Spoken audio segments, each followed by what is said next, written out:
Welcome to FSR YouTube channel. Student, आज जो हम डिस्कस करने जा रहे हैं वो chapter number 3 rotational and circular motion का जो चैप्टर है उसमें बच्चे हमारा टॉपिक है relationship between linear and angular velocity.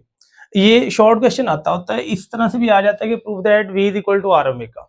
बच्चे यहाँ जो v है ना ये लीनियर वेलोसिटी है, ओमेगा जो है ना ये एंगुलर वेलोसिटी है। तो मैंने इसके लिए बच्चे ये डायग्राम एक सामने आपके बनाई है, इसको मैं पहले एक्सप्लेन कर देता हूँ। एक बॉडी मान लें बच्चे वो पॉइंट P1 से P2 पे जा रही है। मान लीजिएगा बच्चों यहाँ पे जो उसने कवर किया है ना, हमारे पास डिस्टेंस वो डेल्टा एस कवर किया है P से P1 पॉइंट का, और उसने इस दौरान बच्चे जो सेंटर के साथ एंगल बनाया ना वो डेल्टा थीटा है। और यहाँ O से P1 मान लें या बच्चे O से P2 मान लें, ये रेडियस है और ये ऐसे घूम रही है। तो बच्चे इसका ये जो एक्सिस ऑफ रोटेशन है ये वाला आएगा।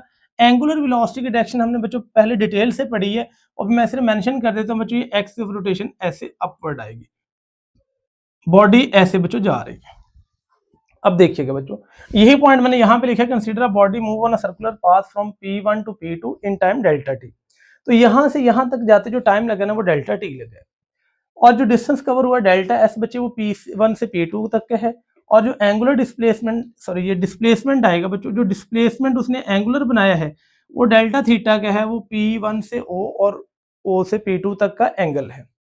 बच्चे हमारे पास एक रिलेशन है, हम लोगों ने पढ़ा हुआ relation between linear and angular displacement, तो s is equal to r theta होता है।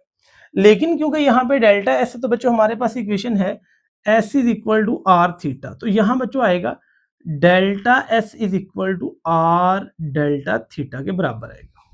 तो ये पॉइंट याद रखना, क्योंकि यहाँ एस नहीं है, यहाँ पे डेल्टा एस है, वहां एस था आर थीटा, यहाँ delta s is equal to r delta theta आएगा। ये बच्चे फर्स्ट स्टेप आएगा। इसके बाद आप लोगों ने बच्चे इन दोनों साइडों को डिवाइड कर देना है बाय डेल्टा टी से, यानी लेफ्ट साइड से भी और राइट साइड से भी divide by delta T on both side. तो बच्चे दोनों साइडों को आप डेल्टा टी से डिवाइड कर देंगे। तो जब आप डेल्टा टी से डिवाइड करेंगे तो बच्चे यहाँ पे इक्वेशन बनेगी delta s over delta t is equal to बच्चों ये आएगा r delta theta over delta t आ जाएगा। तो यहाँ तक बच्चों हमारे पास फर्स्ट स्टेप क्लियर हो गया कि हमने पहले डेल्टा एस निकाला फिर डेल्टा टी से डिवाइड कर दिया। अब बच्चों यहाँ एक पॉइंट बहुत इंपॉर्टेंट, ये पॉइंट ना दोनों दूर दूर है, अगर मैं इन दोनों को करीब करता जाऊंगा तो इनके दरमियान में टाइम इंटरवल शॉर्ट होता जाएगा।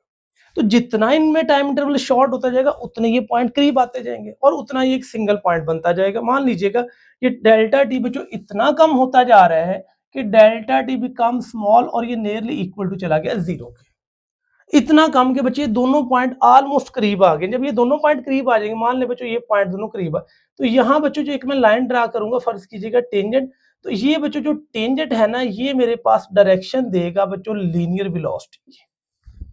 ये पॉइंट बहुत अहम है, दोनों करीब करते जा रहे, इतने करीब के दोनों ही एक पॉइंट बन गए।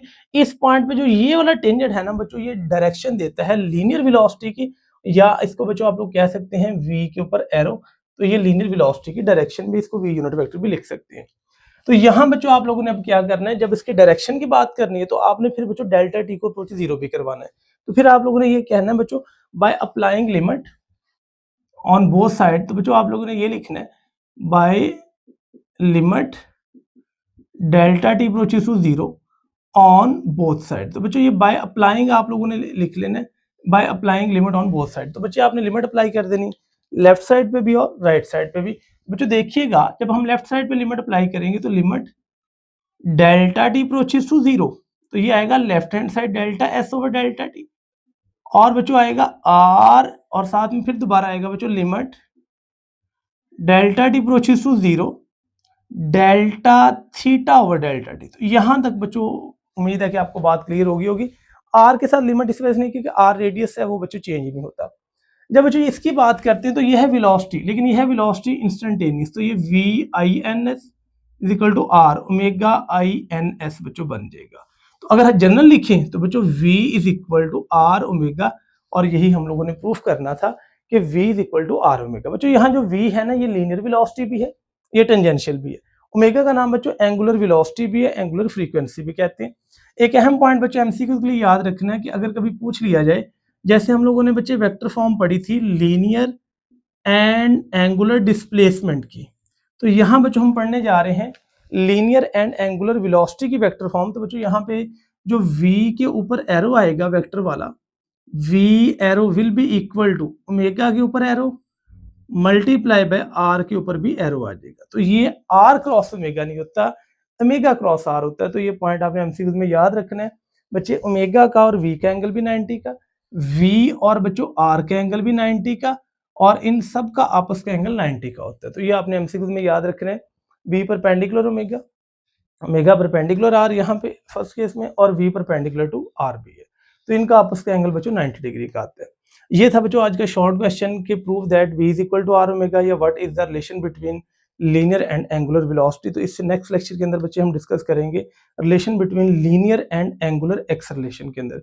मजीद वीडियोस के लिए मेरा यूट्यूब चैनल FSR देखते रहिए। अगर कोई क्वेश्चन हो तो आप कमेंट कर सकते हैं, आपको आंसर प्रोवाइड किया जाएगा। Thank you so much for watching.